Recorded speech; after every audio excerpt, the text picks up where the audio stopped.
changed, but he signed the bill. What would you think transpired there? I mean, do you think it's a case where the unions got to him? Well, that's entirely possible.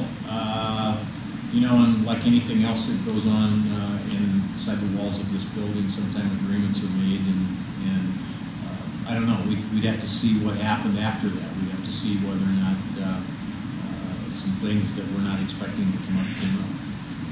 Do you sort of characterize this as political brinksmanship? See who's going to blink first? Is the Senate Democrats insist send it down, and they would force the governor backs down or the governor vetoes? Does it seem like who's going to vote first in this because of that animosity? Well, yeah, you know, and that's maybe how you can frame it. I'd much rather frame it along the lines of who loses. And in my opinion, the people of Iowa lose, the taxpayer of Iowa lose, the local elected official lose because they are no longer playing a significant role in the process. So your school boards, your city councils, your board of supervisors, they're the losers. The taxpayers of Iowa are the losers. Anytime we do anything here that's done in the dark of night and not without input, people of Iowa lose. So what do you think is going to happen?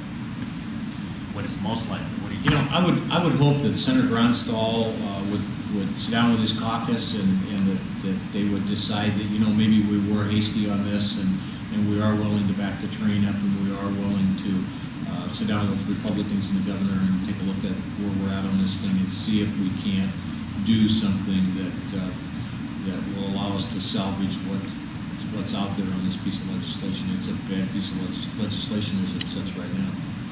You were talking about this being done in the cover of night, and since it came to light 6 days ago, I'm sure you guys' inboxes have been flooded with comments from people. Do you think this will play out in November? Well, I think it's hard to believe that it won't play out in November. You know, there has been a tremendous amount of email, I mean, telephone calls, so it's not been limited to emails. And the reality of it is that almost everyone that I've been contacted by has talked about the fact that it came out in the dark of night and there has not been input on it. I don't think there's anyone out there that are truly saying maybe we don't need to update, we don't need to do some things with this area of the code, but they're certainly against how it was done.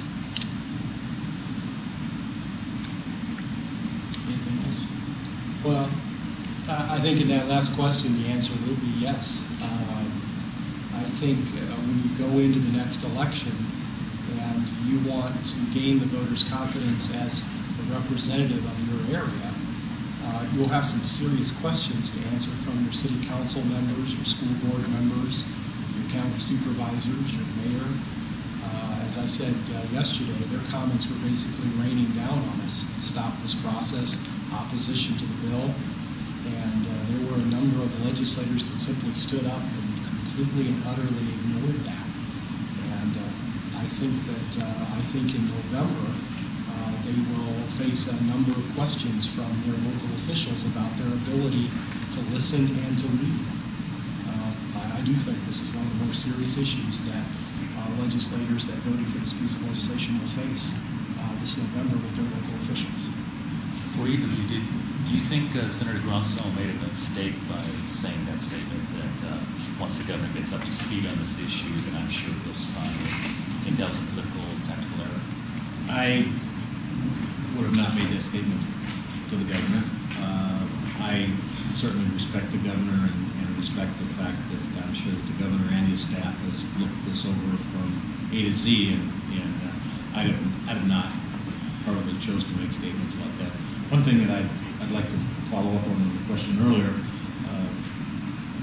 I know of situations where local government officials have talked to legislators